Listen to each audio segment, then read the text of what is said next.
I personally would break up Lindor and Soto, and I was surprised to see him commit to that kind of early on here. I would rather have Bichette in the 2-hole. We'll see how it all plays out. Keith, how does the top of the Mets order stack up? Yeah, I like this. I mean, I like what Carlos Mendoza had to say about Francisco Lindor. I think he's found a home in that leadoff spot. He really did in Cleveland, too. If you go back and look at his best numbers, it was hitting there. I know people want to move Soto down in the order, but he walks so much. He's so valuable. Just get him on. And then you have Bichette, who can put the ball in play, hit it out of the ballpark. I'm not saying he's better or worse than Pete Alonso. He gives you that dynamic at bat. And then after that, he mentioned Jorge Polanco and then Marcus Semien, which I thought was interesting because I'm going, okay, where's Vientos? Where's Robert? But I just think that we can all dream a little bit here on what the construction will be. I'm sticking Soto in that 2 spot, keeping him there. Yeah, I am too. Sal, I think my issue is if you move Soto down, who's protecting him? Who else in that lineup scares pitchers besides Bichette behind Soto? So that's why I mean, Bichette, his numbers are phenomenal. I know I'm on this RI runners in scoring position kick, but I went through him.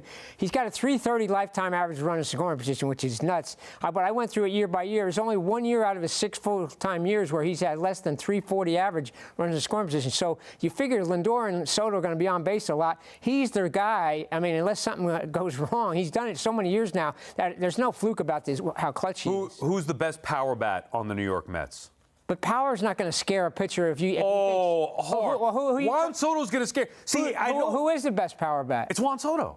I don't even think it's close. No, I thought you meant behind him. No. The best power bat on the Mets is Soto, which is why I'd bring him down a little bit. Who's hitting behind Soto? Okay, here's the thing. Everybody talks about who's hitting behind players. Well, what about if the guys in front of him do their job? And now Lindor's on and Bichette's on because he hits 300. Now you're in big trouble because you got to come over to the machine that is Juan Soto, who can he's going to hit 40-plus home runs. That's a fair point. But I'd rather have a 300 hitter behind Soto, though, especially with Soto getting on base now. The guy stole 40 bases. So now you can have a guy that moved himself in the scoring position for Bichette, too. Understood. I don't think this is a bad way to do it with these 3.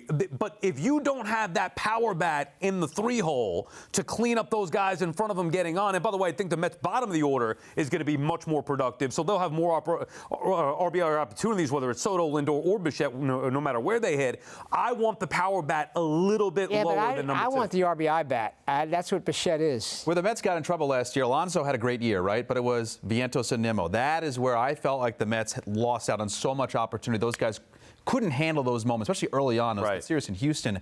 But that's where Polanco comes in and Robert comes in and Semien. I think it gets deeper. Those guys can do damage in multiple ways. I think that's bigger than Bichette is the guy that's right behind Soto, because you need those 4 and 5 guys, too, to just have as big of an at-bat as the 3 guys. I also didn't like the Lindor-Soto dynamic when they were hitting together on the lineup, so that's why I would break them up. And remember, too, Soto in a bad year.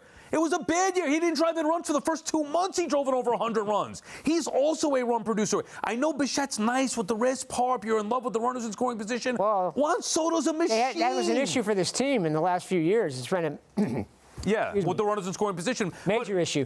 He might end up getting the Barry Bonds treatment. If you got somebody like, well, even Polanco, he's kind of a dangerous hitter, but he's not going to scare pitchers the way 306, 310 lifetime with runners in scoring position. He's pretty good, too. He's over 300 for a long career. They're building an RISP team. Finally. Yeah, I was just going to say, having traffic in front of Bichette is the way to go, I think. So you want more guys on in front of Bichette. Yeah. All right, I mean, look, either way, it's a nice top 3 to have there. The power bat, to me, a little bit lower in the order would benefit the Mets. All right, Dave, Mendoza also mentioned that he likes what he sees here from Bichette at third base. Are you encouraged by that?